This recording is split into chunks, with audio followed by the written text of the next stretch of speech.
Comenzamos con este tema, asistencia a las pymes. Hoy el gobierno emitió una serie de medidas para tratar de mitigar, como decíamos, el impacto que está teniendo este parate global en la mayor generadora de empleo, que es la pequeña y mediana empresa de la Argentina. Vamos a repasar cuáles son esas medidas.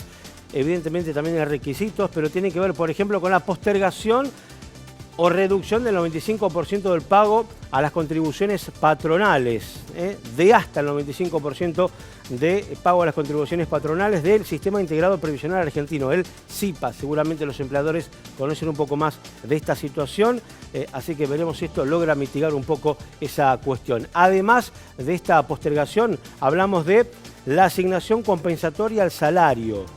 Otro dato importante, acá estamos hablando de una asignación abonada por el Estado para todos los trabajadores y trabajadoras en relación de dependencia del ámbito privado, comprendidos en el régimen de negociación colectiva para empresas de hasta 100 trabajadores y trabajadoras. Obviamente depende de la cantidad, es hasta 100, es diferente el esquema de compensación y de asignación. Va variando en cuanto a la cantidad de empleados. Y después el repro, algo que ya estaba, el repro, pero que evidentemente ahora se extiende de esta manera a pymes con hasta más de 100 trabajadores. Esto es importante porque tiene que ver con una asistencia directa, asistencia por la emergencia, una suma no contributiva respecto al sistema integrado previsional que se abona por el Estado para los trabajadores y empresas que superen los 100 empleados. También hablamos del sistema integral de prestaciones por desempleo.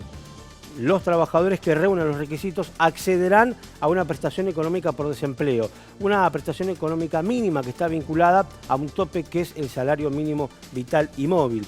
Hasta allí llega un poco esta cuestión. ¿Cuáles son los requisitos a tener en cuenta? Porque esto es importante. Obviamente no es para todas las empresas o para todos los ámbitos, sino hay que cumplir estas condiciones. Actividad económica afectada, que esté obviamente parada la actividad por este aislamiento. Que la cantidad de trabajadores que tengan, ya sean o contagiados o cumpliendo algún aislamiento, sea importante, sea considerable. Y también una reducción sustancial en las ventas, algo que va de la mano con el primer punto. Y el dato es que no es para las actividades esenciales. Aquellas que hoy trabajan, que están hoy cumpliendo actividad, alimentos, combustibles, etcétera, para esas empresas no es este paquete de medidas. Pero el dato es si esto llegará, cómo se ampliará. Uno de los datos que también podemos sumar es que habrá una línea crediticia de préstamos para las pymes con una tasa baja para lo que es el mercado hoy. No es tampoco baja para lo nominal y normal en el mundo. 24% anual, préstamos para tratar de poder al menos pagar sueldos. Esto se va a abrir y el garante será el Estado. Vamos a conversar un poco con quien representa y quien está en el ámbito de las pequeñas y medianas empresas, la industria, el comercio, para ver cómo impacta esta cuestión y qué está pasando hoy con ese sector de la economía. Nos vamos directamente a hablar con Roque Sánchez de la Corporación del Comercio, Industria y Servicios. Roque, gracias por atendernos. Bueno, seguramente la situación no es buena y estas medidas se intentarán mitigar. Lo empezarán a analizar, esto es muy fresquito, ¿no? Sí, Fernando, buenas noches, ¿cómo andan? Bien. Bueno, en principio, como decías, esto es un DNU que aún todavía, si bien está firmado, no está en el boletín oficial. Todo lo que vos comentaste seguramente va a ayudar que, digamos, hay que reconocer que la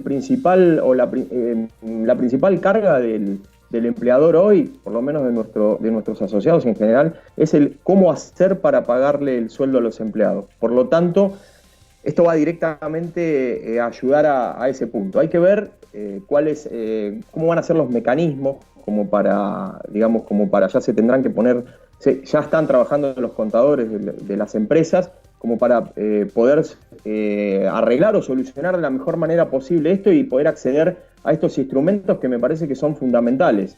Hoy por hoy lo principal es poder lograr abonarle el sueldo a los empleados. Y esto te puedo asegurar que es la principal preocupación hoy en día del empresario.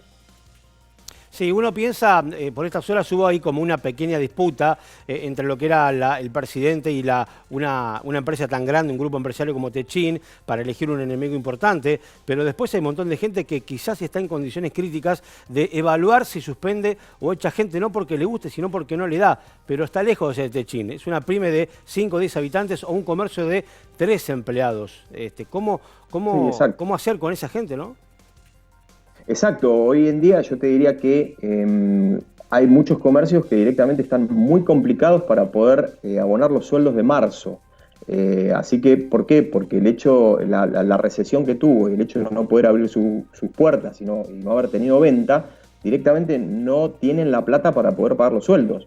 Por lo tanto, es muy importante, y rescato esto que decís, porque lógicamente que el gran volumen de pymes, estoy hablando de las pymes bahienses, no conforman este universo que por ahí capaz que comentó el presidente. La realidad es que hoy por hoy las empresas bahienses de actividades no esenciales son casi un 70% de la economía local, ¿no? Ujú. ¿Hay diálogo, hay, digamos, intenciones de pedir algún tipo de asistencia al Estado local? Digamos, ¿qué está pasando ahora? ¿Cómo se está moviendo la corporación para tratar de ver de qué manera pueden mitigar un impacto tan importante que nunca se sabe o no se sabe cuándo va a terminar? Bueno, mirá, en principio nosotros el día de ayer emitimos un comunicado con unos 17 puntos, que bueno, por ahí capaz que en algunos casos se haya caído como que es demasiado, pero la realidad es que fuimos recabando información en todos los rubros y los sectores en donde tenemos asociados, por lo tanto es la preocupación que nos transmite. Nosotros directamente emitimos ese comunicado. Fue hacia la CAME, fue al gobierno nacional, al municipal, al provincial, pero no es ni más ni menos que la traducción de toda la preocupación del asociado de la corporación. Otra de las cuestiones, Fernando, que es muy importante aclarar es que el problema grave que surge también con otra de los grandes costos que tiene mucho comerciante bahiense, que es el alquiler de los locales comerciales también. Esto hoy por hoy se está hablando, y en la corporación nosotros tenemos asociados que tienen locales comerciales para alquilar y otros asociados que alquilan locales comerciales y realizan una actividad comercial. Por lo tanto, ya están hablando entre ellos como para poder solucionar el problema del alquiler. Por lo tanto, me parece que es la forma y es lo que nosotros desde la institución promovemos, el hecho de que nos ayudemos entre todos. Y esto ya se está dando. Ujú. Bueno, Roque, ojalá que esta situación y al menos estas medidas que conocemos logren suavizar al menos o acompañar la intención de muchos empresarios, comerciantes de pelear esta situación o pelearle a la inactividad. Muchas gracias, Roque, que tenga buenas noches. Bueno, gracias a ustedes y bueno, que así sea, Fernando. Buenas noches para todos.